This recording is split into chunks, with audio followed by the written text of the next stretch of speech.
じゃあ次、はいこだわりのエンジン見せていただいていいですか。はいはい、どうぞ。これと開けちゃっていいよ。あ、いいですか。うん私この間かわいい。な。うん。でも待って、フックがない。じゃないけど。さあ、ちょっとこれ梨紗子だけ知らないからね、きっと開け方ね。光がないんだよ。そうだね。光あんだ。そっから行く。ガシャリ。チャトパン見て、これ気づいた。こ何こさ、開かないよ。だってほら見て。何これ。お、マジックで書いたんですか。そうそうそう、テーテープ。プ。そうそうそう。へえ。どういうこと。あ、俺これ知らなかったな。これどうやって開けるの。開けるか。じゃあケンさん。そっちカチャって上に上げて、そう、その。あ、できた。なんかオッケーオッケー。開いたね。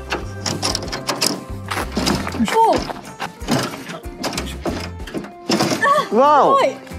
わお。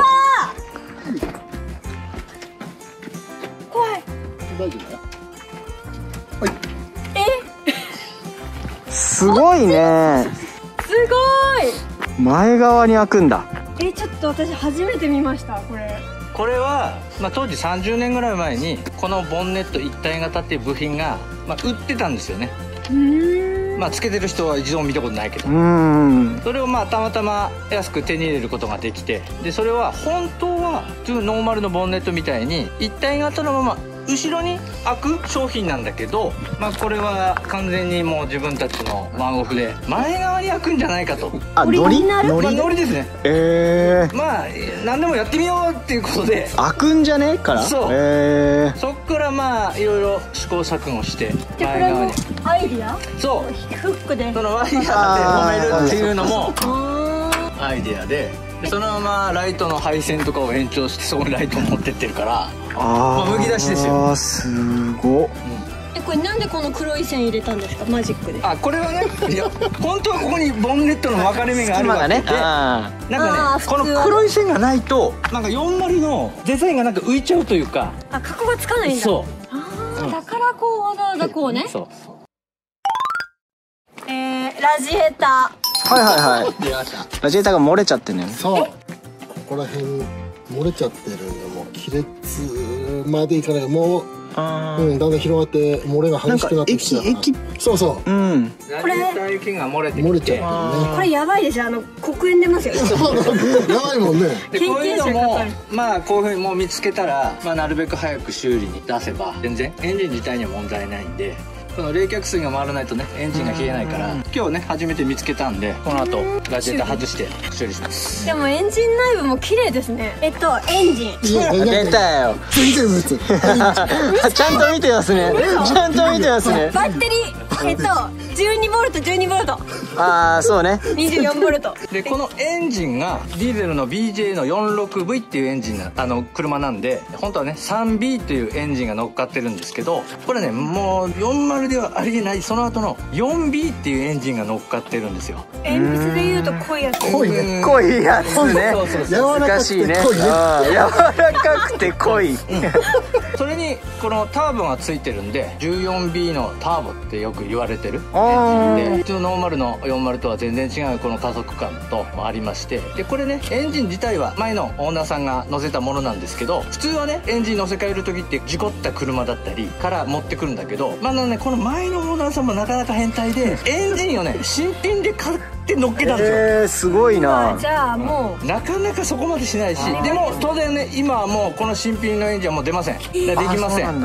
でこれがね当時トヨタのダイナとかああいうトラック系に乗ってたものに別でターボを組み合わせて、でその絡みでマフラーを一から作るしかなくて、さっき言ったそのオールステンレスでサイド出しマフラーを自分たちで作って乗せたんですよね。これ何キロ出るんですか。40年前の車なんでブレーキはあんま効かないし危ないんで、ディーゼル特有のトルク感とかがノーマルにはない面白さがあるんですよね。これはねオフロードなんかに行った時も排気量が前のやつより 3700cc だから 300cc ぐらい上がってて、とっても運転しやすい。でちなみにですけどこの同じ B 型の流れのエンジンなんで、そのまままフレームに本付けできるんですよ、このエンジンは。配線もほとんど一緒。ポン付けを知らないんだよね。そのまま大きな加工せずにエンジンが入れ替わる。ポンって取ってポンってつけるってことで。あらよっと。あらよっと。まあそんな簡単ではないんだけどね。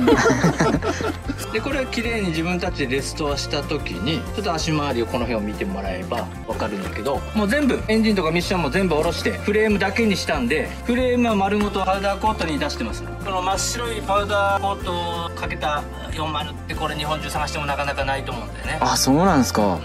こんな感じですか。こうポンポンポンポンみたいな。遠からず近からずで。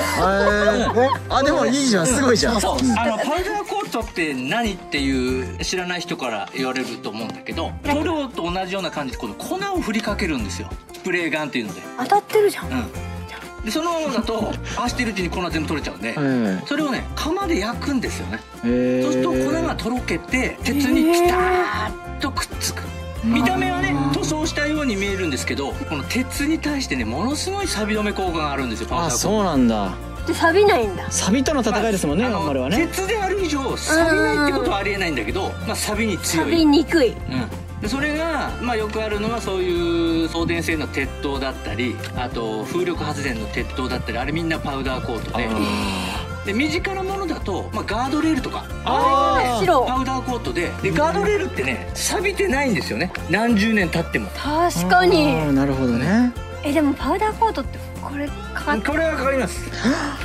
まあケンさんねなかなかのお金持ちなんで。あらららら。ボンボンだね。ボンボンなんで。いくらぐらいですか、ちなみに。まあフレームだけパウダーコートに出したら、まあ10万とかは普通にかかる。これをね、まあ、安いって思った人も多分視聴者の方にはいるだろうし、まあ、もちろん高いと思った人もいるだろうし。私ありますよ。俺さっき3000円で高いって言ってた人です。でね、問題はねお金の問題じゃなくてやってくれるとこがないんですよね。確かに、最後に粉をかけること自体はできても、最後に窯で焼くっていう行為がこのフレームが入る窯がないとできないんで、あ、じゃあピザ窯とかじゃできない。できません。美味しく焼けません。チーズとかね。まあそれをねやってくれるところがたまたまあって、まあちょっと無理言ってやってもらってるところもあるんですけど。すごいコアなお話をありがとうございます。タイヤの大きさは一緒ですか、これ。タイヤの大きさはね、235の85の16インチ、で車高の方は板バネだけで2インチアップさせてんのかな。じゃあ次中見る。中見る。内装行きましょうか。オープン。わお、すごいね。かわいい。ちょっとさーっと見ちゃう。ウッディですね。ウッディだね。これはすごい可愛いね。可愛い。これ山ん中歩いて取ってきた。ケンさんらしい。取ってきた。拾ってきた。あ、そう。取ったぜ。拾ってきた。取ってきた。取ってきた。取ってきたって。うまい。そう。でもくっつけられるんですね。なんじゃないか。これだからこうグッてやると。なるほどね。優しく。木だからね、優しく。これも使ってるうちにそこの取っ手が取れちゃって、で丸い木を切ってつけたんだね。あ、それもじゃあ拾ってきたやつですか。下も貼り付けてんだそれ。ね、すごいね。すげえな。じゃあちょっと乗ってみる。はい、いいんですか。はい、どうぞ。めちゃめちゃ可愛い。サイドテーブル。あ、外し方わかんない人います。スナップ USA。スリッポン。右足。そこ右足。ケンさん、ちょっと一っ走り行ってきてもいいですか。いいよ、よろしく言ってや。Just to try to bring her joy.